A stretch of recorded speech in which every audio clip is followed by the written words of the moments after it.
So Francesco really set us up well to have a more in-depth conversation around integrity. And I think we all agree, or maybe we all agree to disagree, that no one agrees on this topic in the US. And I think we're going to have a lively conversation about what this means in different perspectives, different experiences around this topic.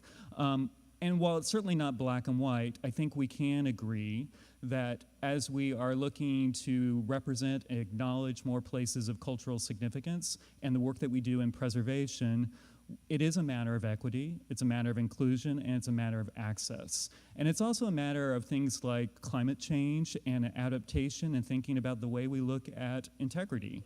And I think that is changing, as I think has been led up to this conversation in terms of this. So we're going to do a few things today. About 2 years ago, California Preservation Foundation at the conference in 2021 had a conversation around this topic. And I think probably for the past 10 or 15, maybe 20 years, this has been happening, across the movement by different organizations. Our goal with this is not just to continue having a conversation, but to figure out, are there some recommendations, some strategies, some interpretations, some training, whatever it might be, that we can help to kind of move the needle on this issue. And figure out how we do this more effectively, and also, again, how do we ensure that we're acknowledging, representing more places and spaces that talk about cultural significance in terms of this. So we're going to do a couple of things today, and while it might look like I'm doing a TED Talk up here, I am not. But we are going to do, I'm going to briefly kind of dig a little deeper from Francesco in terms of the integrity defined. Then we're going to go into a panel conversation, and that's where I think it could get very interesting. And then we're going to have a Q&A with you all. We have 2 stations up here in terms of mics. If you have questions, comments you want to make, line up. We'd like to hear from you. And this idea is that we're not the experts just sitting up on here. Everybody is in this room. We all have different experiences in terms of this issue, and so we want to hear from you and your thoughts in terms of this. But let's just get into this a little bit. And that's great. Slides are messed up. So let me just read this off, because you can't read it for yourself. But in terms of integrity here, it's this whole idea that has been talked about as well, the ability to communicate, ability of a property to communicate and convey its significance. So this whole idea of wholeness or intactness. So just that is the basic concept of what we're talking about. And in the US, it's very much based on National Park Service and trickling down to the local level. I think about 80% of local preservation ordinances around the country, very much based on the National Register criteria and the understanding of how to evaluate integrity as we're looking at it. Oh, that's much better. And this whole idea that, again, we manage change, but a lot of this is about tilting against change when you're talking about this particular issue of integrity. And it's also the idea that it's very subjective in terms of who is evaluating it, in what approach, what they're looking at, and how they're establishing why a property may or may not be significant in terms of looking at this. In the US, this is our approach that we all are very familiar with, or maybe some of you aren't, but you'll get very familiar with the 7 aspects of integrity, from location, design, setting, materials, workmanship, feeling, and association in terms of this. And the idea that perhaps when we're looking at culturally significant places, maybe some of these are less important. And so maybe it's more about location, setting, feeling, association, and the others are less relevant in terms of this type of work and what we're doing here.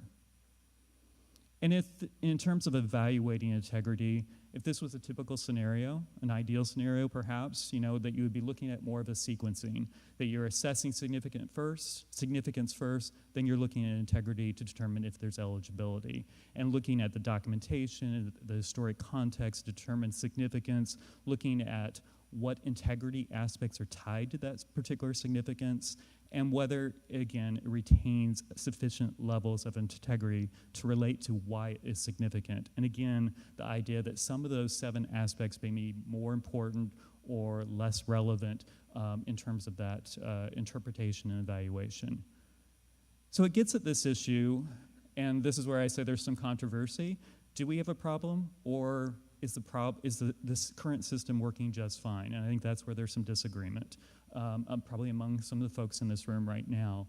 But I will say, the fact that we've been having this conversation for 10, 15, 20 years lends me to believe that there is some problem with what we're doing, and certainly some of the work that's coming out of various documentation and evaluation and educational aspects also lend some credence to this. There is a preference in much of our work and kind of the origin story of preservation, a preference for materiality.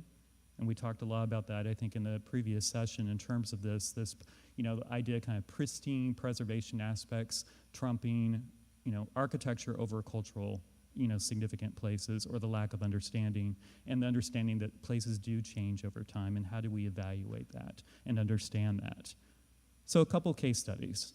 So this is Sister Mary Creta's studio in Los Angeles. If you don't know Sister Mary Creta, think of pop art nun in the same contemporary space of Andy Warhol. Think of Wonder Bread, the graphic. That's Sister Mary Creta. This is a studio that she worked out of from 1960 to 68, so that's the period of significance. As you can see on the right-hand screen, the image, that's the building as it very much looks today, as it's been altered between the 1970s up until the early 80s. This is a case where this building was being brought before the City of Los Angeles Cultural Heritage Commission for local designation as a local landmark, or in LA, it's a historic cultural monument. And this discussion about integrity was front and center, as you might expect when you look at this building today. The City of Los Angeles staff went through their evaluation and ultimately came with a determination that it lacked integrity, which I don't think would be a surprise for some of us to think that, how you arrived at that. There was concern, certainly, in terms of those that advocated for this building, including my organization, that was significant from its cultural, and that less about did it have, all of its intactness in place. So when this went to the Cultural Heritage Commission with a recommendation for denial because it didn't meet the eligibility because of integrity, it had a robust turnout from the public. People that had direct experiences with this building were students of Sister Mary Creta in this space that spoke to, I would still recognize that building today, even with the changes. And it was such a tremendous outpouring of support that the Cultural Heritage Commission did not go with the staff recommendation for denial and decided to recommend to the City Council for support of this as an historic cultural monument, and it is now designated as a local landmark. Which brings up some questions like, is that exactly the right process in which we achieve protection for some of these places? And I'll illustrate those with a few others. When I ask this question, like, is this a problem? There's reasons why. So I'm gonna outline a number of these to get us kind of up to speed and set the stage as we go into the panel. One, that there's definitely some disagreement of whether it should be measured as an absolute or a continuum. The idea that architecture can fail to address culturally, when we just look at architecture, it can fail to address culturally significant places, traditional cultural properties or places, and also intangible heritage. Also the idea that when we look at integrity in a very strict sense, it can be a barrier in telling full stories and representing underrepresented communities and the full scope of what that means. And there's more reasons why this might be a problem. The idea that the unintentional biases against diversity embedded within preservation criteria and evaluative methods and opportunities also for meaningful public engagement. Also this idea that simple building types and places rich in history, especially when you're looking at working class, immigrant populations, they're highly susceptible to changes over time. And despite rarity, surviving examples might not make the cut. Example of that. I don't think this is an unusual scenario that we've seen in many of our communities where you'll see a significant neighborhood perhaps for a specific culture or community. In this case, in Wake Forest, North Carolina, this is the traditional African-American neighborhood. As it has experienced a lot of changes over time, urban renewal, loss of demolition, just losses in general, and surviving examples that don't really rise to the level of being individually eligible, this area was determined not to be eligible due to the lack of integrity. But to the African American community in this city, it's highly important, highly significant to telling their story. And you could argue that this loss of of integrity, demolition is part of the Black experience and the story of what has happened to so many of these communities, not just in Wake Forest, but in many communities throughout the US. And maybe that is part of the story. And just to illustrate, not to say, this would be two crazy examples, but if you looked at Manzanar, certainly significant in terms of talking about Japanese internment and that experience, the buildings don't exist, but clearly historic place. Or if you look at Acropolis, if we were looking at that building today, maybe we'd say it does not have integrity, which is crazy to say that, but maybe we would say it doesn't have integrity if we were looking at a very strict interpretation. So it shows how some of this evaluative approach that we look at buildings and places and spaces, sometimes there's certainly some inconsistencies in how we do that. So we have a few more reasons why this might be a problem. I think this is a big one, the lack of training, understanding of decision-making bodies, and that's our commissions and our boards at the local level. A lot of times these are part-time preservationists that maybe they don't have the full the full training, full experience of when you're talking about integrity of what that means. Also the idea of the potential for misuse and abuse of when someone is applying the 7 aspects of integrity for a place and maybe applying all 7 when that may be not warranted based on the significance of the place. This question of period of significance has also been raised in terms of sometimes it's arbitrarily determined or it appears that way, may not reflect a place over a continuum, and also the idea that history is happening now for some of these places, especially for intangible heritage. And lastly, this question of who and how effectively advocates and gets to decide. I think this is a good example of the Sister Mary Corita. The community came out in full support. If that had not happened, my guess is that would not be a local landmark right now. And then there's some specific challenges with this as well. This idea that condition and integrity often get confused as being the same thing, especially at the local level. They're absolutely not, but there's a need for distinction between those two things. Also this issue of what happens after a culturally significant place gets designated and then you're reviewing changes to that building over time. Do we need more flexibility for a culturally significant place versus an architecturally significant place? And how do we maintain integrity at that point and stage in the process? Another big question. And also this question that the vast majority of the public still thinks historic preservation and historic buildings are about pretty buildings. So this beauty contest thing still lingers. And so it's a hard uplifting, or it's a hard battle as we're trying to build the case for places that are often very modest, humble-looking spaces that have extraordinary stories to tell, and building public support as well as elected officials' support for these places. So these are some of the suggestions that have been thrown out in different forums and venues and conversations around the country about what do we do with this perceived problem, depending on who is thinking about this. One is this idea that we implement a weighted approach towards evaluating integrity. And this is happening already in some places. San Francisco is doing this. It started initially with the LGBTQ historic context. It happens to some degree in LA, also through some of their historic contexts. Again, it's saying that some of these 7 aspects are more important, and those are the ones we're going to focus on. Another thing is this idea that integrity is silent in some communities. It's not part of the policy at the local level, so it's not necessarily part of the evaluation process. So in Los Angeles, for instance, it's not included in the Cultural Heritage Ordinance. Integrity is not mentioned at all. It doesn't mean it's not still evaluated and looked at, but it's not a requirement. Or in a place like Madison, Wisconsin, it's not in their ordinance. So some places have left it out completely. Not saying that's the answer here, but that is one approach. Another idea is to leave it alone and implement new guidance and training and interpretation about how to better understand the 7 aspects. That certainly, I think, could have some value. Another idea is to expand the 7 aspects that we use in the US and add things like functioning use, and that was interesting. Francesco mentioned one of the examples that includes that. Or another idea is to have another aspect called spirit of place. I'm sure that will be full of interpretation about what that means as well. And then another idea is to replace period of significance with significant dates and get rid of the 50-year guideline as another potential barrier when we're looking at this. And lastly, if we don't need full anarchy, we just get rid of the whole system altogether and start over, is one other idea. And here's one more. So this one is currently in consideration right now for National Register Bulletin 38 with a traditional cultural place.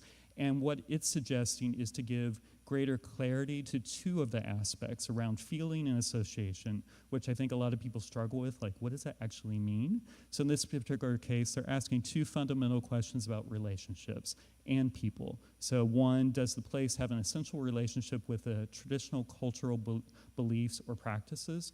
And two, does the relationship with the place endure despite any alterations in the view of those who value it?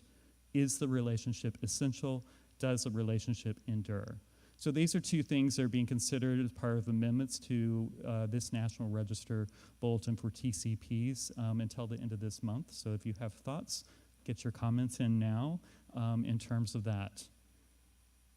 And so let's just look at a few examples quickly, and then we'll start the panel. I'd like to show how it's playing out both in California and a few other examples. This is Hungsadon in Los Angeles, significant for Korean American heritage, was threatened and just recently purchased by the South Korean government, which that in of itself is unusual in terms of another government coming into the US and preserving its Korean American heritage. But you can see the building changed over time, but clearly reversible in terms of the porch alterations and whatnot. But this particular case, again, culturally significant place designated this year. Riverside Community Settlement House, clearly the before and current, some clear changes in the material fabric of this building, but that doesn't negate its ability to tell the story about Mexican immigration and settlement and how important this is to this particular community, again, listed in the National Register in 2017. The Black Cat in Los Angeles, significant for 1960s LGBTQ civil rights history that happened in 1966 and 1967, a short period of time. 1930s building, not significant for its architecture, clearly significant for its cultural associations, designated locally in 2008. The Crenshaw Women's Center, also in Los Angeles.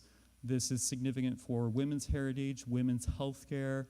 Certainly conversations are happening right now about abortion and self-help, healthcare in general. Significant was identified in a survey, and it was designated sort of in 2022 as a site of commemoration only. So when it went to city council, they stripped out the building from the scope of the designation, so the building would likely be demolished. However, it is designated, so it's this sort of hybrid approach that we're not exactly fond of. Or the Eagle Bar in San Francisco, designated again for many layers and significance of LGBTQ history. Very simple building, humble building, designated in 2021.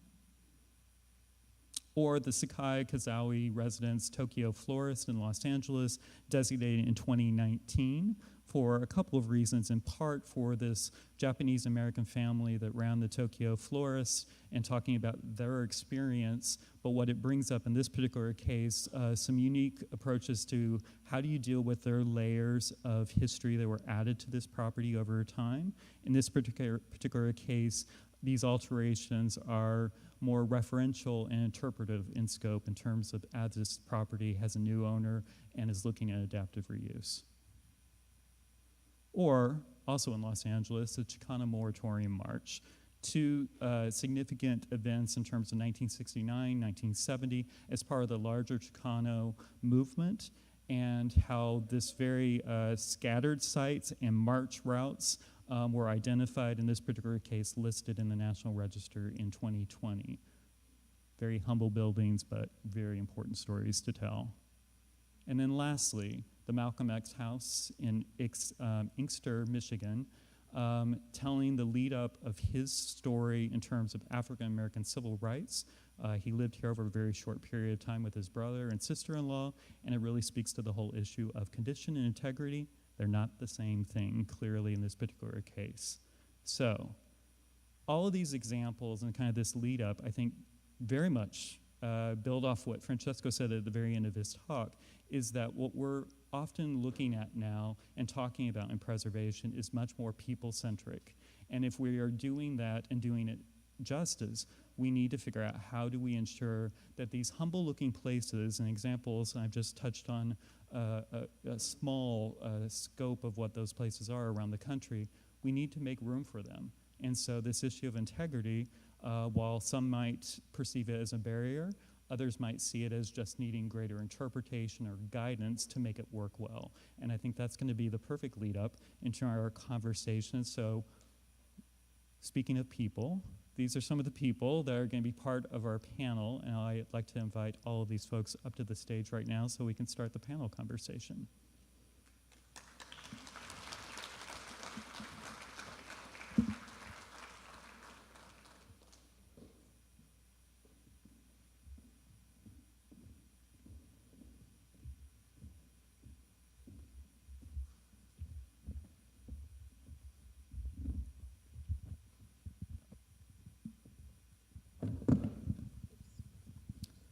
So in the interest of time, and so that we're not going over very long bios for everybody, I would just like, if we could have the panelists just do very short, brief introductions, and then we'll get into some of the questions. So maybe we start with you, Christine. I think it should be on. Okay. Oh, it is. Good morning, everyone. I'm Christine Lazaretto. I'm the managing principal of Historic Resources Group. We are a historic preservation consulting firm based in Southern California, and we've been working on a lot of these issues and a couple of the nominations that Adrian highlighted, so I'm very happy to be here this morning. Hi, I'm Teresa Grimes. I'm a historic preservation consultant in Los Angeles. I've been working in the field for about 35 years, and I also, Adrian used a couple of my projects as examples, and I do everything from historic preservation from soup to nuts. I'll just move on from there. Hello, everyone. My name is Sharia Souza, Tatatas Pueblo, Ute, and Kiowa, and I'm the executive director and co-founder for the American Indian Cultural District. The American Indian Cultural District is located in the Mission here in San Francisco. We were founded in March of 2020, and we are the first of our size in the United States to honor the legacy of American Indians and really elevate their voices and create a legislated designated area for that purpose. Previous to that and this work here, I came from working with the Native American Heritage Commission, working with tribes across California, utilizing CEQA to protect tribal cultural resources and mediation and designation of most likely descendants for Native American human remains. So kind of a broad background and really excited to talk about the work that we're doing here and how it ties in. Thank you. Thank you. Alex Westhoff. I'm with the San Francisco Planning Department. Welcome to San Francisco for those out-of-towners. I'm a senior preservation planner, work on District 4, as well as on the survey and designation team with our cultural resources survey that's well underway now, though we still have many years to go on it. And I've worked on some landmark designations and environmental review, including some of the projects that Adrian had highlighted in his presentation. I think you've been presented already. Perfect. First of all, thank you all for taking part in this. Let me just start, what I said, what did I get wrong? What did I get right? Do you agree? Do we have a problem? Let's just start there, just to get a sense of a few of you, what you think of this broad issue as we dig into it a little bit further. So don't be shy. Well, I'll go first. Well, I'm kind of confused by the presentation because I feel like you presented about a dozen or so examples, and there was one example of a district on the East Coast that was not listed for lack of integrity, but you provided a lot of other examples of culturally significant properties that have been designated, despite the fact that some people might not think that they retain sufficient integrity. I actually think that what you presented was that the issue, the barrier is not with integrity. I think that the barrier, and focus, and I really feel like this focus on integrity kind of absolves the community of the responsibility for the lack of diversity in our designated places, whether they're national, state, and local. And I think that the true barrier is actually more, sadly, I think it's actually more systemic or more fundamental, and that it's recognizing that the whole process requires the community, members of the public, to prepare the nominations, and that's a lot of work. It's a lot of time. It requires skill, and for more affluent communities, they have either the education to do it themselves, or they have the resources, financial resources, to hire someone to do it. And I think that that's sort of been the barrier to more nominations being prepared and presented and processed. I mean, I think that the state office has done an amazing job at trying to lower that barrier by having all of the multiple property documentation forms prepared. But even still, and I'll let someone else speak with regard to the Chicano Moratorium Project, I naively, despite my experience, thought that that was going to be really easy. I thought that was going to be really easy, and it was really hard, even though there was a multiple property documentation form. So, and I know Christine can speak to this as well, that when we started in historic preservation, although I started before you, preparing a nomination was hard, but it's not as hard as it is today.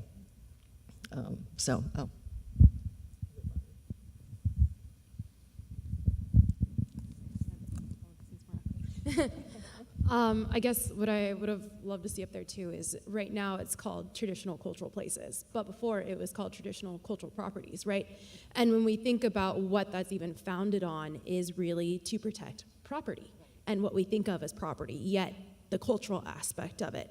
And one thing I'd like to flag to people is it's ridiculous that a neighborhood association can essentially file to protect or to register a local bar because of its history and significance in a neighborhood. Yet when we talk about, let's talk about a intertribal urban American Indian community, right? And we're talking about, and I'll give an example, Warren's Bar in San Francisco. Now it's called Bond Bar. It's located in the Mission. And even looking at the language that's proposed in the newer legislation about a traditional cultural group. So we think about the burden of proof. So us as a local intertribal American Indian community, which fluctuates, comes and goes, people that lived here, didn't live here, what burden of proof would we have different than a neighborhood association trying to prove that a bar has historic context, right? And then again, the integrity of that site and continued use and things like that. Continued use is changing in the definitions, but the traditional issue with Bulletin 38 and looking at that integrity is essentially, you know, is there continued use of the site? Does it maintain integrity, et cetera, et cetera? And so it's not a native-owned bar anymore. It's not still used in that way. And so to me, the thing I would have liked to see highlighted is it's so much easier for women to go get, and great for us, for women, for that site that you saw that was now a car sales dealership registered as a site, but what is the burden of proof when we're talking about, you know, you don't have to prove you're women, right? And that was significant to women's history. But when we're talking about an intertribal community trying to register a site that was a historical Native-owned bar that has so much history in federal Indian law and Native movements, the burden of proof when it comes to that.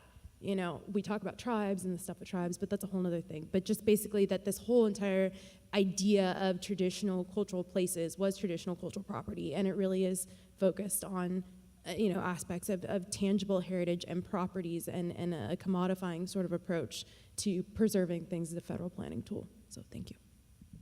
No, really good point. And I think also very much speaks to access. How do you gain access to the systems that we've established today?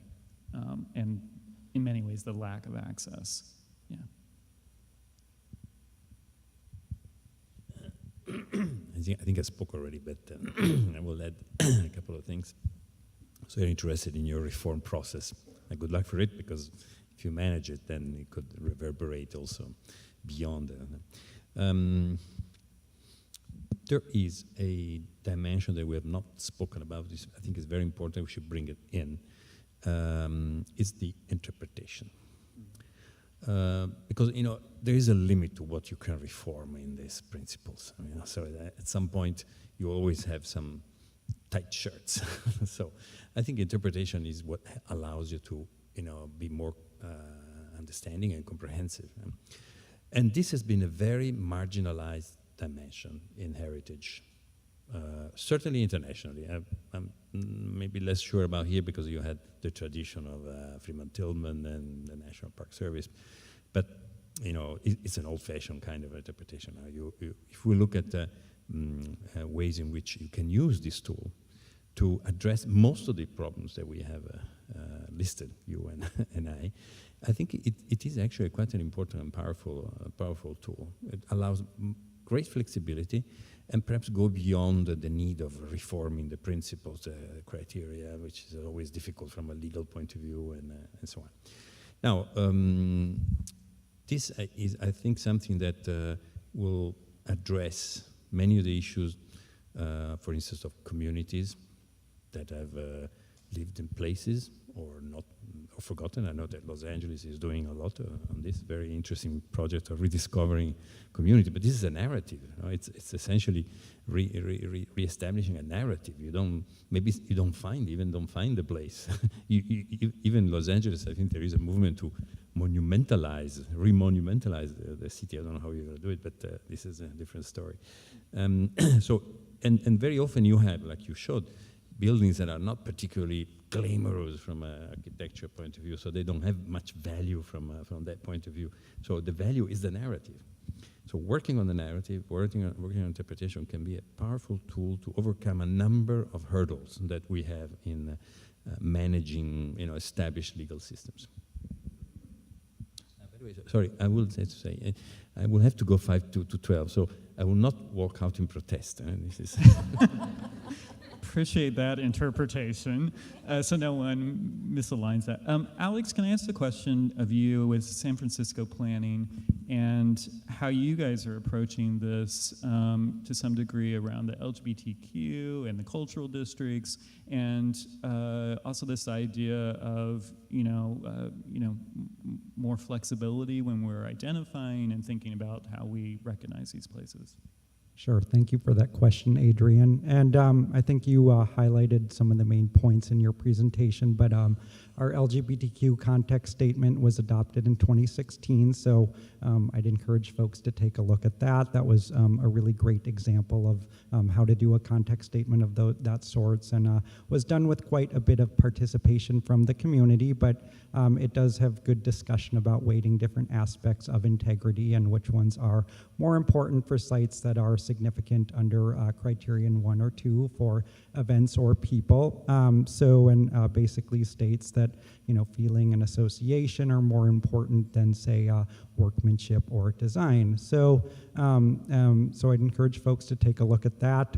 It also, the test that you identified, if someone was to come back from that period of time when that place was significant and take a look at that building, then would they still recognize it? And if so, then yes, it retains integrity. And I think it's fairly clearly outlined there. Some of our other more recent context statements, they're still in draft form, but fairly far along right now. Our Latinx context statement, the Chinese American, the African American historic context statements are currently being worked on, and they're taking similar approaches.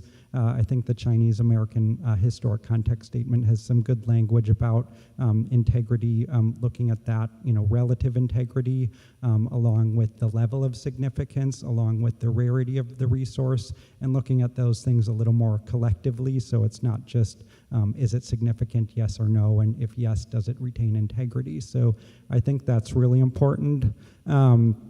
Going back to the LGBT historic context statement, since that was adopted in 2016, the number of LGBTQ landmarks in San Francisco has nearly tripled. It was only 3 at the time, and then now there's 8 with another one pending for 9. So that's great, and they've diversified outside of just the Castro neighborhood to other neighborhoods in San Francisco. But I think we have some examples of sites that have lost some amount of integrity, but have still been identified as local landmarks. One I'm thinking of is actually the site of the Compton's cafeteria riots in 1966. That was just adopted as a landmark last year. And that was the first one with a particularly strong transgender association, and it's largely an urban intersection at Turk and Taylor, but the storefront itself has undergone significant alterations. So in the traditional sense of looking at integrity, it has lost some, but I think the case report made a good point that, you know, some aspects of integrity are more important than others, and, you know, the feeling, the association, the setting all remain, so it went on to become a local landmark. Can we touch a little bit on this issue of after a culturally significant place is designated? I think I used the Nob Hill Theater as an example. How do we approach changes to these places? I think that's a question that comes up all the time, especially very modest-looking buildings have already had a lot of changes. So, Christy, I know you and I have had this conversation, but I'd like to hear from some others, but maybe you can get us started thinking about, like, you know, what's the philosophy that we adopt there? Sure. Thank you. I think it is a complicated issue, and I think it's part of the conversation, this holistic conversation that we're having, right, is then what do you do once it's designated and someone wants to make additional changes? How do you review those? What can be determined as appropriate if you're saying the materiality is less important about what's significant about that place? And I think I keep going back and forth in my mind and thinking about this issue, and I think you said it during the keynote talk, you know, we're still talking about things that are embodied in places.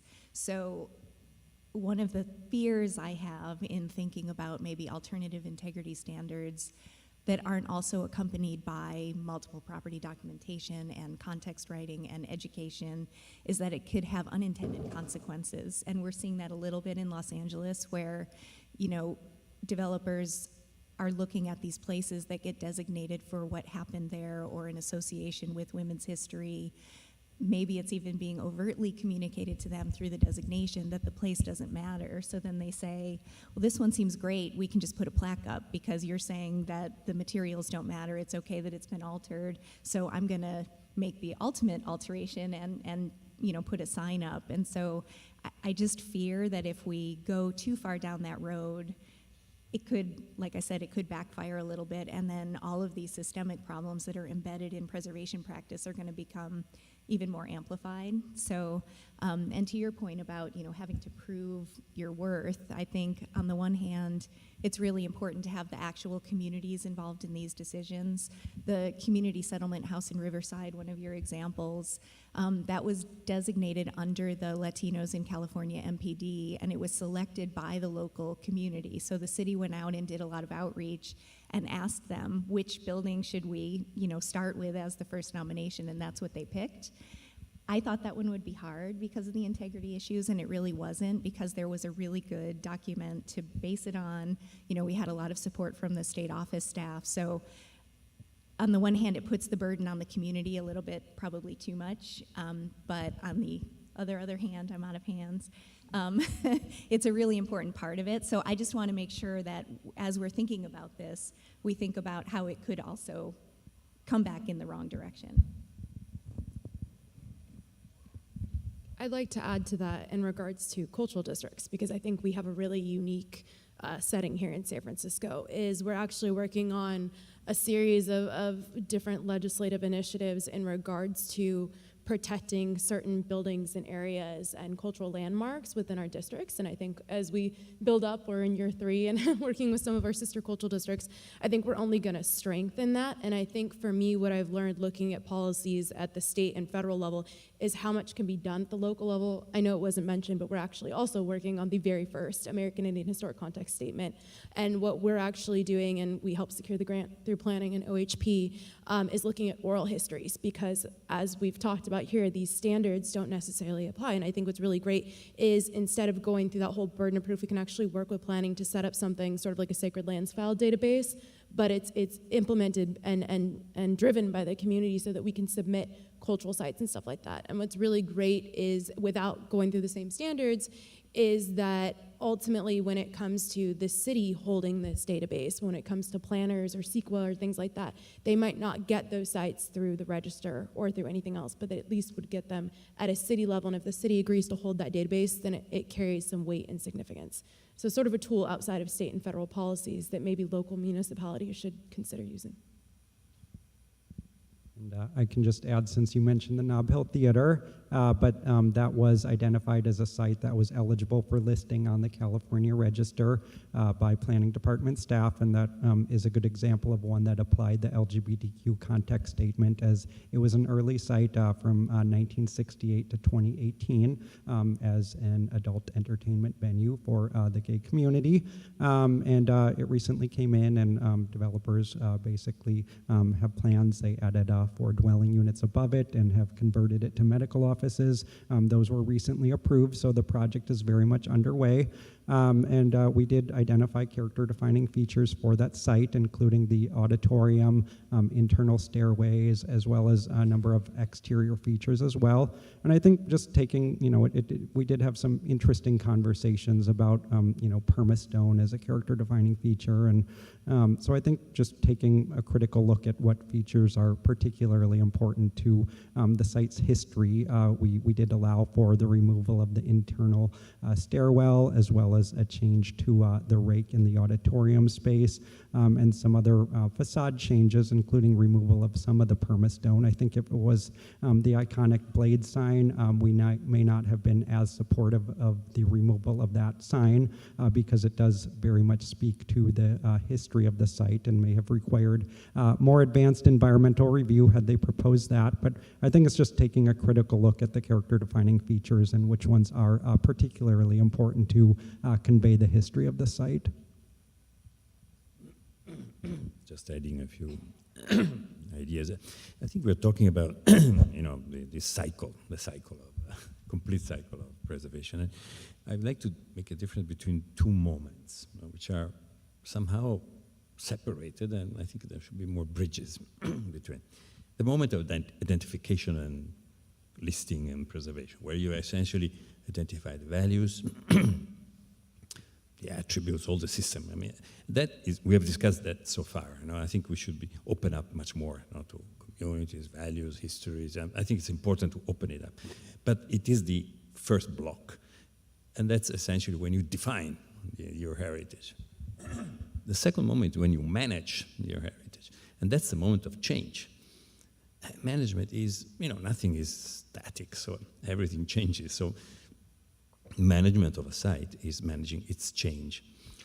I am not sure that there is a good connection between the two. And sometimes, the managers of the change don't really refer to the thing. So we have to create better bridges, because managing of change is something that is open to the future, because things can happen, new ideas, new communities, new values can appear, and then we have to be flexible enough to bring them back, and that's why I say interpretation is so important. But also because at some point we may even switch around, because there is a big discussion around the world on how much we can preserve, and this idea that you can even let go some parts of your heritage through a curating decay process or something. It doesn't belong to the first phase, it belongs to the second phase, management. So I think these 2 elements should be connected better. In my experience, I don't think they're connected, also because they're given to different people. The first ones are the experts and the institutional people, the planners, and so on, and then the other ones are the ones on the ground, the National Park Service or whoever has the hands on the ground. So the connection between these 2 perhaps should be focused better. I think it also speaks to what you brought up earlier, is this idea of interpretation. I was looking at some of the stuff on Nob Hill Theater as it's taking on an entirely new use and some potentially new construction behind. How do you tell that story of that place around the LGBTQ, story, if it's very hard to understand it? And how do you maintain interpretive aspects that could easily just disappear down the road too? And it makes it, you're eroding away, and it becomes almost like a shadow of itself. So then it gets this question like, what are we preserving? How much are we preserving? Are we telling the full story? And can we communicate that over time as change occurs? So it does get very much in the management side of things, and I think we're just starting that process, I think, for a lot of these places. So we're going to switch over in just a second to some of the questions. So audience, if you have a question, please come up to the microphone. But I just want to throw it out to the community or to the panel again. Other points, I'd be curious, some of the suggestions that have been thrown out in terms of strategies to fix the problem, that there's a range of those, some very extreme, some very kind of modest. What are your thoughts on those? Do any of those have some merit or worth exploring further? No one wants to touch that? I'll just briefly say, I think you're right that there is a problem. I think the statistics obviously tell the story that our registration programs are very heavily weighted toward, one certain history or architecture. Whether or not that's totally the fault of integrity, it definitely is part of the problem. And I think, when we had this panel a couple years ago to sort of start this conversation at CPF, we were talking about it as sort of a weaponization. And I think you hit on it earlier that sometimes it becomes an easy out for a local commission. Maybe there is a project proposed for a site, the community is trying to save it, it doesn't look all that great, and so they don't have to weigh in on the cultural significance because they can lean on either the condition or the integrity of the building. So I think it's just a bigger thing that needs to become embedded in how we do all of this all along the way. And I think part of why we wanted to start this at CPF is that having examples from other places, having case studies, having more literature, having more context statements, all of that's going to help. Whether or not it means throwing out the integrity standards, I don't know. But again, I sort of caution as part of my job being a practicing professional that we want to make sure that we're still keeping the spaces and the places and telling those stories in the appropriate way and figuring out what the tipping point is. So I said briefly, that wasn't that brief, but. Yeah, I agree with Christine that, be careful what you ask for because integrity is so tied towards not only the standards for rehabilitation, but also the CEQA threshold for significant impacts. The threshold is, will the project maintain the integrity of the resource? The standards are designed to maintain the integrity of the resource. So if you change the aspects of integrity, then there's going to be a trickle-down effect. And I think that, I think in my experience, I've never really had issues with the National Park Service or OHP with regard to how I've interpreted the integrity of a resource that's culturally significant. I think that the issue is usually with regard to local governments and commissions that still conflate historic preservation. Historic preservation is a beauty contest, as you said, and the conflating integrity with condition, and people just sort of not understanding that integrity doesn't mean not so much authenticity, but originality, that is it original or not? Well, the question is not original if the building was constructed in 1908 and it's significant because of something that happened there in 1960, so that's always a constant battle. So I think not only does there need to be a lot more outreach to the community, I think that there needs to be more education at the local level, and even within our own historic preservation consulting world. Yeah, we're part of the problem. Before we get to Carolyn, quick poll, very scientific here. Who thinks we have a problem? Raise your hand. Okay, I think we've got a problem.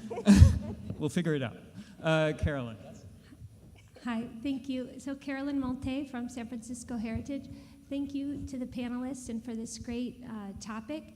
It's hard not to think about the recent controversy over the Castro Theater that's brewing in San Francisco, for those of you who've been following it. So historic landmark building, efforts to make the interior landmarked as well, but not just for its character-defining features interiorly, but also its use and its meaning in the LGBTQ community. And it's been really interesting seeing how this has been playing out, and how, you know, it's scary to think of it losing its use as such a center for LGBTQ culture. And I thought one of the slides you had up, Adrian, on the capacity of, we'll say, the Historic Preservation Commission or planning or land use or these other commissioners who are up there to understand this significance as far as place and use. Just wondered if you had thoughts on that. I think it's a big issue, and it's a conflicting message within preservation because we advocate for adaptive reuse, which often requires changes to buildings, and that's where we talk about the reversible, and you know, we look through that whole discussion. But I think that's a great example in terms of the Castro. If you take out the permanent fixed seats, the likelihood of that continued use of a convening space as a theater, it is a theater, and a rich LGBTQ connection, does that go away? And that's why that's been one of the, I think, more of the prevailing topics that have been suggested to be added to the 7 aspects as an 8th aspect of looking at use. But admittedly, and I'd be curious if anybody else has a thought here, it's very conflicting in terms of how we do preservation or how we've traditionally done preservation, because we say change is okay. It just needs to maintain integrity and the characteristics, but then what does that actually mean?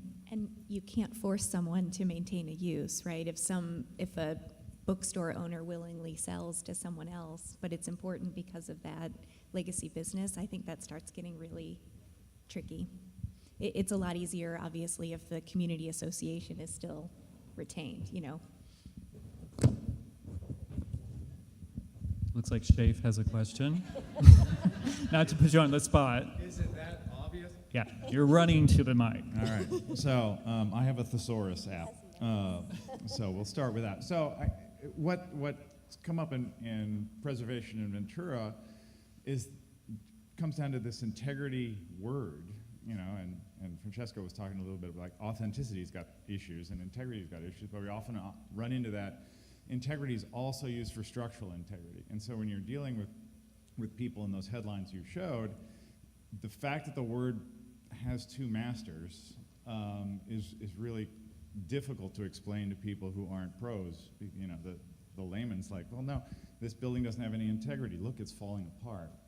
And maybe using the same 7 aspects, but there's 7 aspects of fidelity or truthiness, or, you know, pick a word, make up a word, but it's not a word. There's no structural fidelity. There's no structural truth that isn't 2 things and doesn't constantly confuse itself.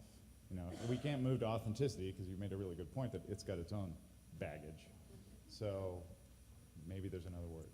So Yeah, that's a everybody good point. whip out their thesaurus and we can solve this. And we also have personal integrity, if you want to throw that out too. But I mean, we have a long, this is where I say a lot of this is kind of embedded in preservation origin, and some of the terminology we use, it can be offensive, you know. Like property. Private property, non-contributing, contributing, telling someone that their property is non-contributing or their property has no integrity is offensive. Or it's insignificant. Insignificant, yeah. Especially for a community, and like I used the Wake Forest example, that community thinks they have culture and they have a story that's worth preserving.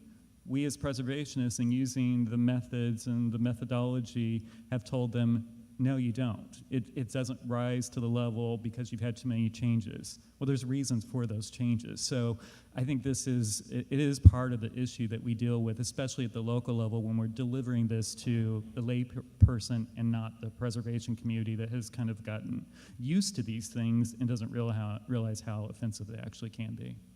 You have a question over there. Oh, sorry, go ahead. I think a lot of this discussion is revolving around official designation, and I am an emissary of government myself, although from the other coast. And that's only part of what could go on. And it isn't necessarily directly related to physical preservation or to interpretation, but it could facilitate those things.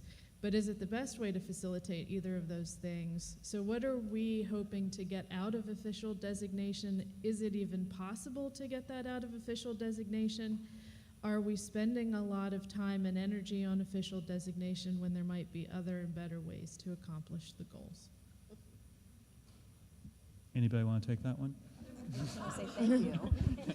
No, I think she's a great point, and that's why I bring it up. It really needs to be in the hands of a local level, and I think it needs to be to some extent, right? If we're going to make change, because anybody who's worked for the state or federal government understands the amount of, we're just to get to where we are with the changes in Bulletin 38 right now. Thank God we have Deb Holland, Pueblo in our office for Department of the Interior, but that's why I really think there needs to be local policy changes in terms of allowing the communities like the historic context statements to really take control of that narrative, and that there needs to be local policies with planners, with CEQA processes, that they're actually taking these databases seriously. And that to me is the biggest solution that I've seen, because to go through the barriers as a urban intertribal community, or even in non-federally recognized tribes, I don't want to go beyond speaking on behalf of the tribes, but yes, there are things with THPOs, Tribal Historic Preservation Officers, they can submit. But imagine a non-federally recognized tribe not recognized by the state trying to go and submit a village site, which you can very much easily submit Mission Dolores because we can all see the structure standing there, but do we understand the burden, again, to submit the history there, and what is our tools to do it? And I really think local level policy and local level cooperation with community groups is really a really great tool to go. I would also say it's a little bit of either. It's not necessarily either or, but it's a both and. Designation is part of it, but it's not the only thing, and we do need some other tools and strategies to be able to recognize, acknowledge, and tell these stories, and it's not just going to happen through local. So we'll go here, and then... I think your other question has been waiting a lot longer. I just got here. Oh, were you here? I'm sorry. Go ahead. Thank you for that. I'll have to admit, my question has changed over the last 10 minutes as I'm listening to the conversation. That was our goal. I think my question really boils down to the future of preservation and the diversity of folks within our field. Because when we talk about integrity, I struggle when we're doing evaluations to evaluate properties where, me personally or my staff personally don't have the cultural background to really be assessing what is important to the communities, because we're not part of the community. We can listen to the community, we can help facilitate their voices, but in a lot of cases, we don't have those voices to help guide us. We have the written record, which is not representative of some of the histories we're trying to document.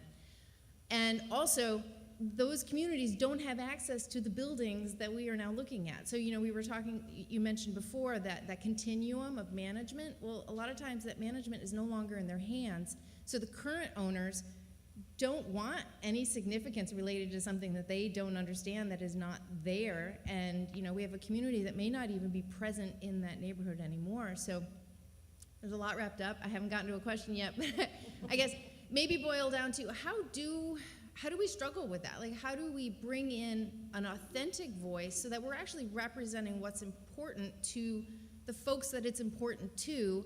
And then how does that get communicated when they no longer control the property? Is it interpretation? Is it broadening our idea, this idea of integrity? Is it looking at more than just 4 aspects or 4 criteria, right? Like, I feel like there's just a bigger conversation that needs more voices, and unfortunately, it's going to get a lot more complicated before we come to any answers. Anyway, I throw that out at the panel. I don't have any great answers to that, but that's certainly a challenge that we're working through. In San Francisco, only 10% of our local landmarks are associated with underrepresented groups, so the other 90% are associated with white upper-class people. So that's certainly posed a challenge, and both our Planning Commission and Historic Preservation Commission did adopt resolutions centering all of our work on racial and social equity. This was 3 years ago, and that included amending our hiring practices to ensure that our workforce is diverse, and how we actually do that, I think, is a challenge, and I think that the field of preservation needs some rebranding, so it's not just looking at, architecturally beautiful buildings, but is looking at these other sites. And I think we do need to engage those voices. And to the extent that we don't have staff that can work on that, community liaisons, partnering with community groups, the context statements are a good method for doing that, but not the only means. We have our cultural district program in San Francisco that serves as vocal community groups to provide this sort of input, but I definitely think rebranding is necessary. So we're near the end of our time. One last question.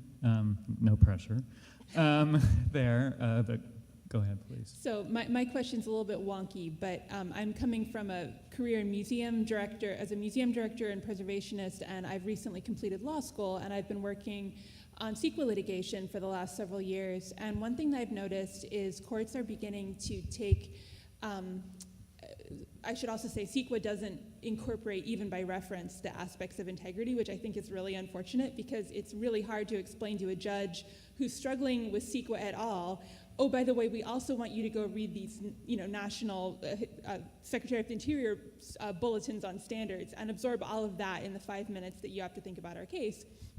But one of the things that I've noticed is courts have begun to take some of the more ephemeral aspects of integrity, like feeling, association, and setting, and they're offloading them into aesthetic impacts, especially because you can have a direct impact to feeling, association, or setting, but it still remains an indirect impact to the property itself. And again, we get back to that concept of physical property, which is what our laws are written for. And I've just wanted to maybe ask your opinions as the panelists here, whose knowledge is great, what your thoughts are on how to explain to someone very quickly why those are not merely aesthetic impacts and why they're impacts that are vital to our understanding of a property. So I'll leave it there. So an easy question to end. I'll call on one of you. Christine, I know you've got some ideas. I know Teresa does as well, for sure. I'm sure others. Well, I mean, that's obviously a key issue, is understand, how we write reports that are supporting environmental review, that explain that in a very clear way, and make that distinction between it's an impact, but it's not a significant impact, or it's indirect versus direct. All that is very wonky, but it gets to the same issue of, what is the resource going to be after I do my project, and taking into account all of those possible factors. So is it going to be architecturally significant? Maybe that doesn't matter, but is it still going to convey, whatever its cultural or social association is? So I think it's probably incumbent on those of us doing the background work to make sure that's clear, so that when it gets to that point, I don't know exactly how to do that, and of course we're all working for lawyers and developer teams and who have ideas about how to frame the argument, but I'm not answering your question at all, other than to say, I think you're right, and I think that's another reason I think we need to be careful about being dismissive of certain aspects of integrity or how we talk about them. I hardly know how to start, because I related to what you were saying with regard to just the amount of effort that it took to get a little change into that bulletin. I've always been bothered by the fact that, as you just expressed, that the threshold for impacts talks about diminishing the significance of the property, and I'm like, well, no, the significance of the property is always the significance of the property. What the project might do is diminish its integrity. And so, yes, it's hard to actually then explain to a judge kind of, oh, no, you need to read between the lines of the regulations here. It's super wonky, and I have no simple answer. I have a very quick response. And that's why I think we go back to the yes and, right? Because if we think about CEQA has no teeth, actually, at the end of the day. It's, you have to go through this process, it's required, you have to do your whole, right. But at the end of the day, I think that's why it's really important to include those, even though it's difficult, the state and federal policies around protection and preservation of particular sites, because there is no, like I said, hardcore teeth. It's just a process you're required to go through in order to undertake a project. So that's what I just want to say. I think even though it's difficult, I think there should be some simple languages and definitions to outline that are required. Okay, we're at the end of our time. If anything, we've maybe complicated the matter more. But we have established that the majority of the people here think there's a problem, so we need to fix it and figure out what that is. But I think, again, this is a really important conversation in preservation. Ultimately, it's about how do we ensure that we're making room for culturally significant properties and places and spaces to be included and be more inclusive, and it's a matter of equity and a matter of access. So as we figure that out, if you have great ideas, reach out to us at California Preservation Foundation. We'd like to provide some greater recommendations, but I think even just sharing more of the case studies and showing that communities are doing this. Teresa's point that we've talked about is we just need to do more nominations at the very least, so that we're getting these things more up in front and getting people used to these things at the local level all the way up to the federal level, so that we start moving the needle on this issue. But definitely complicated, but I thank the panel for their wisdom and their experience in working in this issue and contributing to this today, and thank all of you for being here today. So thank you.